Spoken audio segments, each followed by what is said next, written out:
வணக்கம். தமிழ்நாடு அரசியல் களம் நேயர்களுக்கு இனிய காலை வணக்கம். நண்பா, நண்பி, உங்களுக்கு தான் இந்த பதிவு. கவனமாக கேளுங்க, நிதானமாக கேளுங்க, பொறுமையாக கேளுங்க, அவசரப்பட்டு வார்த்தைகளை விடாதீங்க.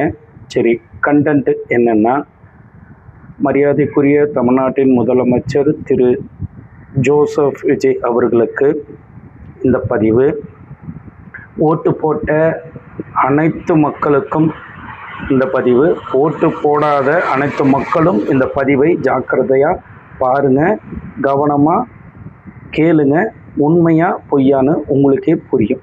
சரி, விஷயம் என்னென்னா, நம்ம நாகர்கோயிலில் நம்ம ஒரு சகோதரனை என்ன பண்ணிட்டாங்க, அவர் ஒரு மாற்றுத்திறனாளி. அவர் கையில் இந்த குட்கா இருந்ததுன்னு சொல்லி அவரை கைது பண்ணி எடுத்துன்னு போயிட்டு போலீஸ் ஸ்டேஷனில் வச்சுட்டு அடித்து லாக்அப் டெத், அதாவது சிறை மரணம். சரியா? அந்த மாதிரி நடந்திருக்குது.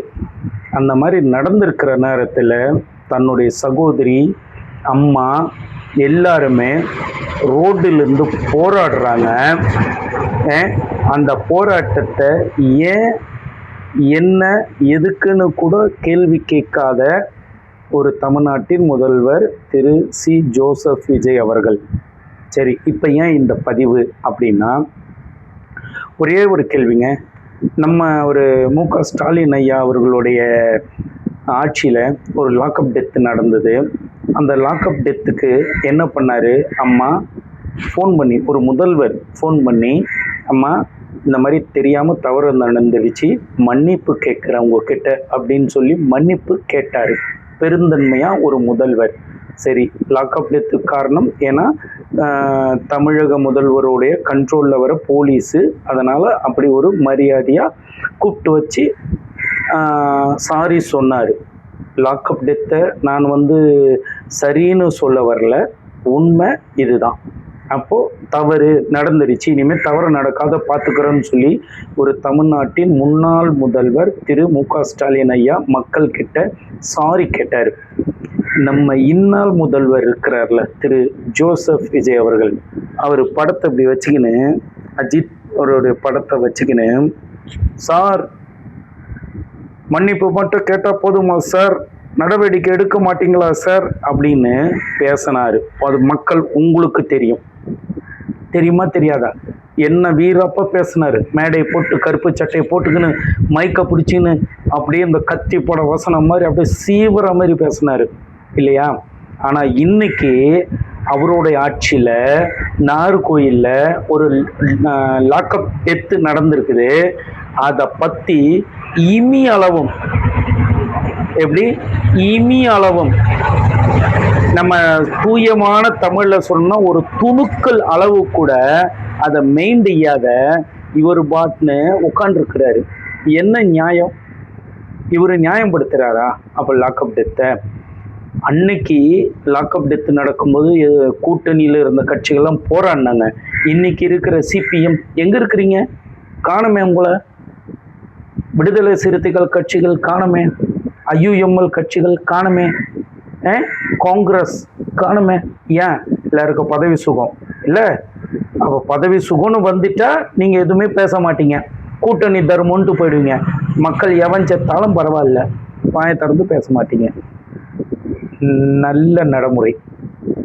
அடுத்த முறை நீங்கள் எந்த முகத்தை வச்சுன்னு நீங்கள் போய் ஓட்டு கேட்க போவீங்க சொல்லுங்கள். மக்கள்னா அவ்வளோ இலக்காரணமா உங்களுக்கு? மக்கள்னா அவ்வளோ உங்களுக்கு துச்சமான விஷயமா? மக்கள் இருந்தால் தான் உங்களுக்கு ஓட்டு போட முடியும். அப்போ தான் ஆட்சி அதிகாரத்தில் நீங்கள் உட்காந்து சினிமா டைலாக்கை பேச முடியும், ஜால்ரா அடிக்க முடியும். எந்த கட்சிகளாக இருந்தாலும் சரி, உங்களுக்கு தான் அந்த கேள்வி. மக்களை பார்க்கறதுக்கு முடியலன்னா உங்களுக்கெல்லாம் எதுக்கு ஆட்சி அதிகாரம்? இறங்கி போயினே இருங்க. லாக்அப் டெத்து இதை பற்றி யாராவது ஒரு வார்த்தை பேசுறீங்களா? ஏன் உங்களுக்கு நான் வாய் வலிக்குதா பேசினா? இல்லை வாயில் உள்ள பல்லுலாம் கொட்டிடுமா உங்களுக்கு? ஒரு அநாகரிகமாக இல்லை? என்ன மனுஷங்க நீங்கள்லாம்? அவ்வளோ பதவி சுகமா உங்களுக்கு? அவ்வளோ பதவி வெறியா உங்களுக்கு? கடுமையான வார்த்தை தான். ஆனால் என் சகோதரர், என் குடும்பத்தில் ஒருவனை நாங்கள் இழந்திருக்கிறோம். மக்களாக இருந்து நாங்கள் கேள்வி கேட்குறோம். என்ன பண்றீங்க நீங்க? என்ன ஆட்சி இது? தாவேகா கட்சிக்காரன் குட்கா வச்சுருந்தானா, அவன் போதைப் பொருளை வச்சுருந்தானா, அவனை போலீஸ் அரெஸ்ட் பண்ணுது, உடனே ரிலீஸ் பண்ணுது இல்லையா? ஆனால் இதே ஒரு சாதாரணப்பட்டவன், ஒரு ஒரு மாற்றுத்திறனாளி வச்சிருக்கிறான்னு சொல்லி உண்மை கேஸா பொய் கேஸான்னு வெளியில் வரல. ஆனால் குட்கா விற்றுருந்தான்னு சொல்லிட்டு அவனை தூக்கி வச்சு உள்ள தூக்கி வச்சு லாடம் கட்டி அவனை கொண்டு போட்டீங்க. இது யார் கேள்வி கேட்கறது? இப்போ இது உச்ச நீதிமன்றமோ உயர் நீதிமன்றமோ சுமோட்டோவோ கேஸ் எடுத்து கேஸ் நடத்தணும். இது இன்னும் 15 வருஷத்துக்கு போகும். சாவரவும் செத்துக்குன்னே இருக்கணும், கேஸ் நடந்துன்னே இருக்கணும். இதில் வேறு எக்ஸ்பிரஸ் நீதிமன்றம் அமைக்க போகிறாராம் இன்றைய முதல்வர். அவர் வேற சொல்கிறாரு. இதெல்லாம் நடக்கிற கதையா?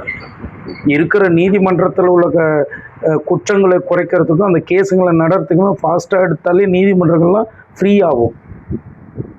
இது யார் செய்வாங்க?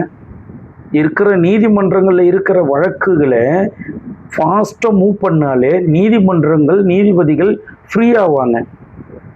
இனி எக்ஸ்ட்ரா வேற நீதிமன்றம் எதுக்கு?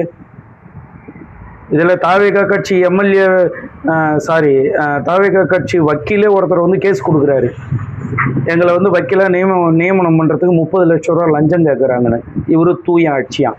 சார் விஜய் சார், மக்களை பாருங்கள் சார், மக்கள் தான் உங்களை, நீங்கள் சொன்னீங்கல்ல 30 வருஷத்துக்கு முன்னாடி ஒவ்வொரு வீட்டுக்கும் போயிட்டு தான் நான் அரசியலுக்கு வந்திருக்கிறேன். இப்போ எந்த வீட்டுக்குள்ளே போனீங்க? இதெல்லாம் நாங்கள் கேட்டால் உங்கள் விச்சுவல் வாரியர்ஸு இல்லை உங்களுக்கு பிடிச்சவங்களாம் எங்களை கெட்ட வார்த்தையில் போட்டு பேசுவாங்க. இல்லை, நல்லா நடத்துறீங்க ஆட்சி. மக்களை பாருங்கள். மக்களை பார்க்கலைன்னா அடுத்த முறை உங்களை மக்களை பார்க்க மாட்டாங்க, உங்களை தூக்கி வீசிடுவாங்க. முதல்ல ஞாபகம் வச்சிங்க. ஓகே, மீண்டும் அடுத்த பதிவில் சந்திக்கலாம். அதுவரை உங்களிடமிருந்து விடைபெறுவது தமிழ்நாடு அரசியல் களம். நன்றி, வணக்கம்.